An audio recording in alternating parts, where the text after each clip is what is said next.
COVID-19 est un monstre sans visage, mais aujourd'hui, on se fait un monstre qui en a un visage, une lasagne monstrueuse.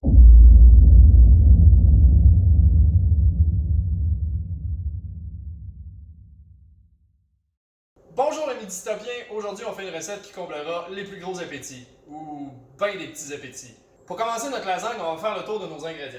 On va avoir besoin d'huile d'olive, de carottes tranchées, de céleri tranché, d'oignons hachés en petits dés, de fines herbes, d'ail haché finement. On va avoir besoin de flocons de cayenne. On va avoir besoin d'œufs. On va avoir besoin de parmesan en poudre.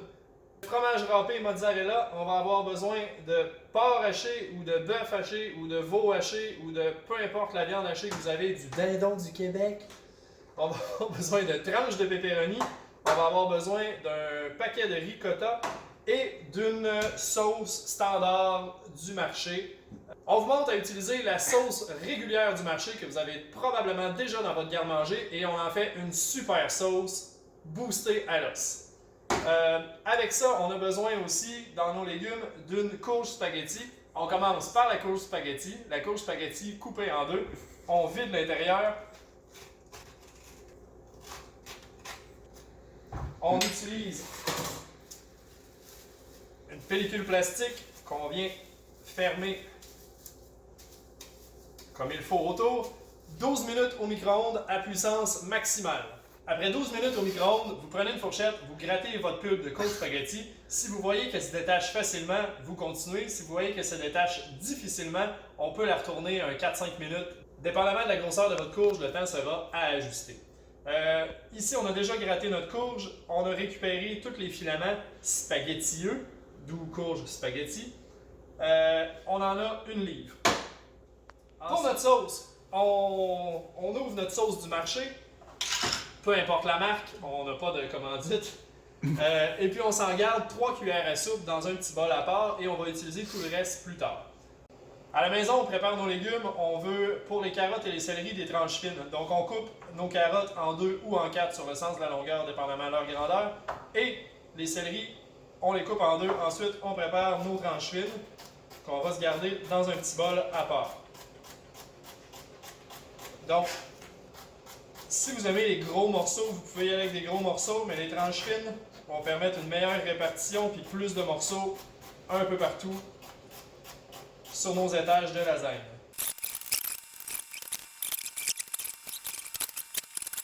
Nos légumes sont préparés, on commence par faire notre sauce. On débute dans notre poêlonne par un peu d'huile. On va mettre nos oignons hachés, notre ail haché, du sel, du poivre, et on s'en va faire suer à feu moyen. Ok, nos oignons ont pris une belle coloration dorée. C'est maintenant le temps de rajouter notre viande hachée. On défait bien notre viande hachée dans les oignons. Et puis on mélange jusqu'à une cuisson encore un petit peu rosée. Notre viande a une belle petite couleur rosée. C'est le temps d'ajouter nos carottes et nos céleris.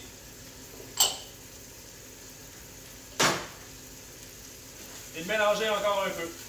Lorsque nos légumes sont légèrement tendres, donc encore croquants, on ajoute notre sauce d'un trait et on chauffe environ 1 minute.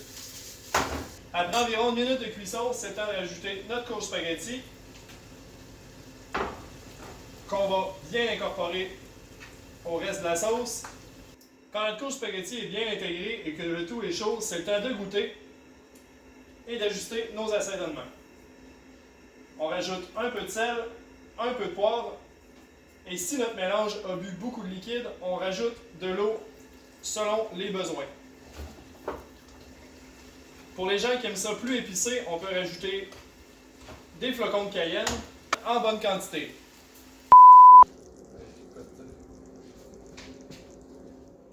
Notre lasagne contient un étage de ricotta. Pour préparer notre ricotta, on prend un grand bol, on prend un pot de ricotta du commerce ou maison si vous êtes à ce point-là hot.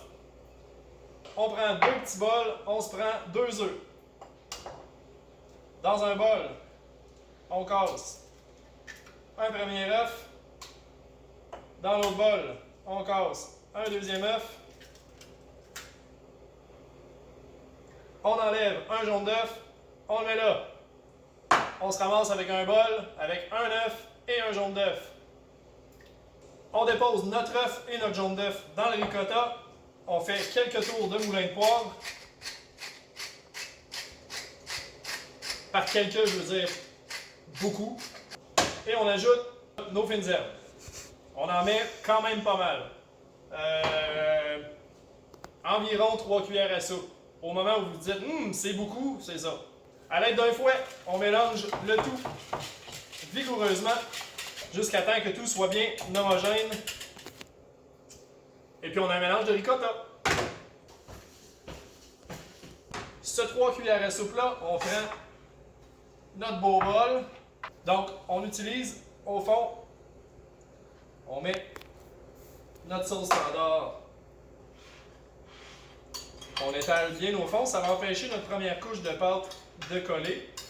Ça va empêcher aussi de brûler au fond. Ça va garder une humidité qui va cuire vers le haut. Donc on s'en met partout. Regardez ça, c'est beau. On met une première couche de pâte. On met la moitié de notre mélange de sauce à la viande et à la courge dans notre plat. Ensuite, pâte encore. On presse comme il faut. Ensuite, pepperoni. On fait une couche de pepperoni partout, comme une pizza. Après notre couche de pepperoni, on va ajouter notre mélange de ricotta au complet. Wop, wop, wop. Quand on cuisine en faisant du bruit, c'est toujours meilleur. Hein? Alors à la maison, on se gâte les bruits de Star Wars. OK. Après notre ricotta, on vient mettre juste un petit peu de fromage mozzarella. Le reste va aller sur le dessus. Ce n'est pas encore le dessus de notre lasagne.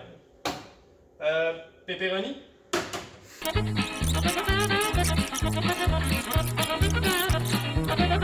Quand notre deuxième étage de pepperoni est bien installé, on peut presser doucement le mélange vers le bas.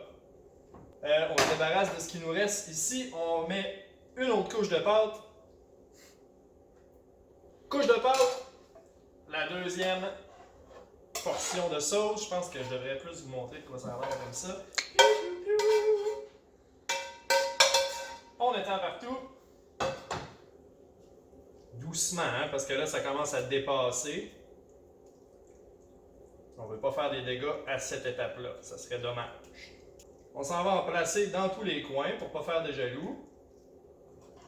Et voilà. Notre viande terminée. On vient remettre encore une fois une couche de pâte.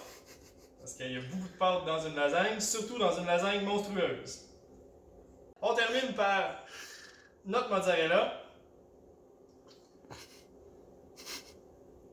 Qu'on vient installer. L'idéal, c'est de ne pas en mettre trop. Pour les amateurs de fromage, vous avez un peu de mozzarella dans le milieu puis beaucoup de ricotta dans le milieu. Si vous en mettez trop puis vous dites « Hey, je vais faire ça super gratiné », on est un peu au-dessus du bol, hein? Fait que ça va juste gratiner le fond de votre four, c'est pas ça que vous voulez. Donc on en met juste un petit peu puis on essaye de ne pas aller être trop généreux, surtout sur les bords. C'est pas grave si on en met un peu plus épais dans le centre, ça devrait être pas si pire, mais si vous en mettez trop partout, vous allez gratiner votre four, et encore une fois, c'est pas ça que vous voulez. Ensuite, parmesan en poudre. Ça, vous pouvez en mettre selon votre goût.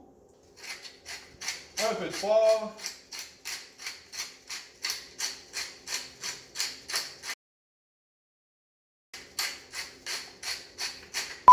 Ceci étant fait, encore une dernière fois, on vient presser légèrement le tout.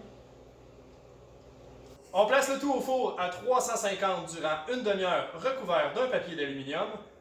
Ensuite, on retire le papier d'aluminium et on termine sous le grill à broil durant 5 à 10 minutes en surveillant souvent. On veut que notre fromage vienne griller, doré, grillé doré. Papier d'aluminium, four.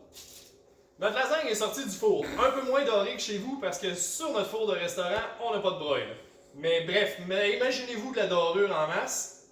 C'est maintenant le temps de s'en découper un gros morceau, de le mettre dans une assiette et d'aller le manger. Donc, et puis on va chercher tout ça.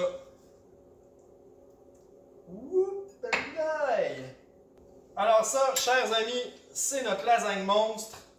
Bon appétit, on se revoit bientôt. Hey, c'est... hein?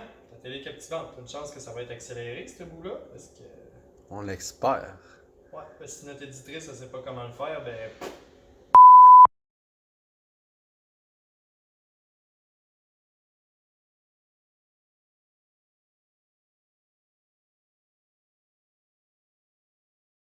Notre lasagne est prête. Arrête de rire.